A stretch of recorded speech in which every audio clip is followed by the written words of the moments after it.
Good morning students. Chapter number 1 आज मैं start करूँगी एक्सपेंशन ऑफ कंपनी रूल। ये जो टॉपिक है ये मैं हाफ अभी कवर करूँगी एंड हाफ मेरे नेक्स्ट सेशन में। आप देख लेना, अगर कोई डाउट हो तो आप मुझसे डाउट सेशन में पूछ लेना। Now will begin with the topic expansion of the company rule. जो इंग्लिश गवर्नमेंट है उसने एक रेगुलेटिंग एक्ट पास किया था इन 1773 सेंचुरी में, जिसके मुताबिक जो गवर्नर है बंगाल का उसे बनाया जाएगा गवर्नर जनरल। एंड जो भी सारे ट्रेड एंड पॉलिटिकल एक्टिविटी होंगे कंपनी के वो उसके डायरेक्ट कंट्रोल में होंगे, वो खुद ही डायरेक्टली डील करेगा वो गवर्नर जनरल। जो मुंबई मद्रास गवर्नर एंड जो उसकी काउंसिल है वो उसके अंडर में आएंगे। Thus Warren Hastings became the first governor general of India. जब उसका टेन्योर जब मतलब उसका टाइम पीरियड था वारेन हेस्टिंग का, first Maratha war and second Mysore war Hyder Ali जो मैसूर के हैं उसके साथ स्टार्ट हुआ।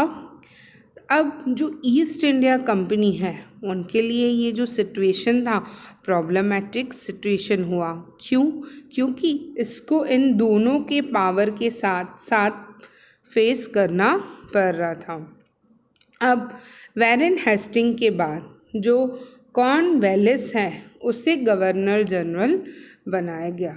तब जब कॉर्नवालिस है उनके टेन्योर पीरियड में थर्ड मैसूर वार जो है स्टार्ट हुआ किसके साथ? टीपू सुल्तान, जिसको हम टाइगर ऑफ मैसूर के नाम से जानते हैं। एंड कंपनी जो है अब ईस्ट इंडिया कंपनी के लिए ये भी सिचुएशन प्रॉब्लमेटिक थी, तो उन्होंने क्या किया, ईस्ट इंडिया कंपनी ने मराठास एंड निज़ाम इनके साथ हाथ मिलाया एंड टीपू सुल्तान को हरा दिया। अब टीपू सुल्तान इन दोनों कंबाइंड फोर्स स्ट्रॉन्ग फोर्स से जीत नहीं पाए, वो हार गए एंड उन्होंने जो एग्रीमेंट था, जो ट्रीटी थी, वो एक्सेप्ट करी थी। अब आफ्टर कॉर्नवालिस उनके बाद जो सर जॉन शॉर थे वो क्या बने? Governor general. उसके कुछ सम फिक्स्ड पॉलिसीज़ थे जो उन्होंने अडॉप्ट कर रखे थे एंड जो ईस्ट इंडिया कंपनी का फेम जो है वो उससे कम हो गया एंड मराठास जो है वो स्ट्रॉन्गर हो गए।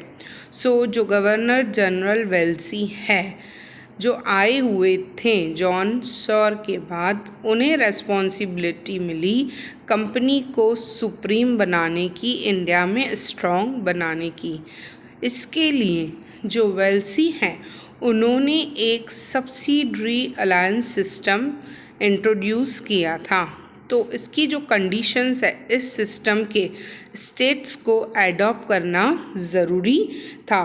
तो उसके अंडर जो थे सिस्टम के जो कुछ रूल्स एंड रेगुलेशंस थे, टर्म्स एंड कंडीशंस थे सब्सिडरी अलायंस सिस्टम के, वो ये थे जो आर्मी थी ईस्ट इंडिया कंपनी की वो ट्रेंड थी, जो the army was trained by the East India Company government and it will be provided to state and जिन्हें ये सिस्टम एक्सेप्ट करना होगा।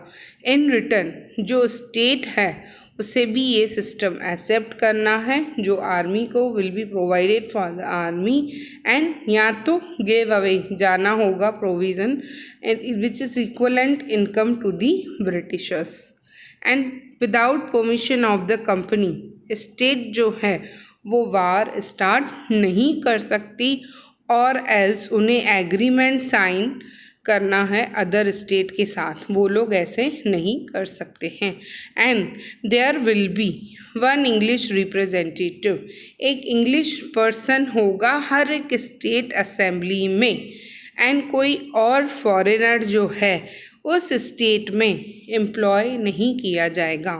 अब कौन सी सब्सिडरी अलायंस सिस्टम, कौन से स्टेट्स थे जिन्होंने सब्सिडरी अलायंस सिस्टम जो रूलर्स थे स्टेट के जिन्होंने अप्लाई किया था उनके नाम हैं रूलर्स के निज़ाम, मैसूर, अवध, गायकवाड़, स्किन्या, वोलसे, होलकर।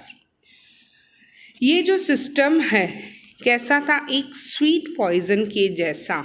जैसे ही ये सिस्टम लागू हुआ, जो वेल्सी है उन्होंने एनेक्स्ड किए, काफ़ी प्रोविजंस लाए एंड एक्सपांड किया ईस्ट इंडिया कंपनी का रूल। जो गवर्नर जनरल वेल्सी है उन्होंने टीपू सुल्तान को एक्सेप्ट करने कहा कि सब्सिडरी अलायंस, बट उन्होंने रिफ्यूज़ कर दिया। टीपू सुल्तान ने ये सब्सिडरी अलायंस उन्होंने मना कर दिया, एक्सेप्ट नहीं करेंगे।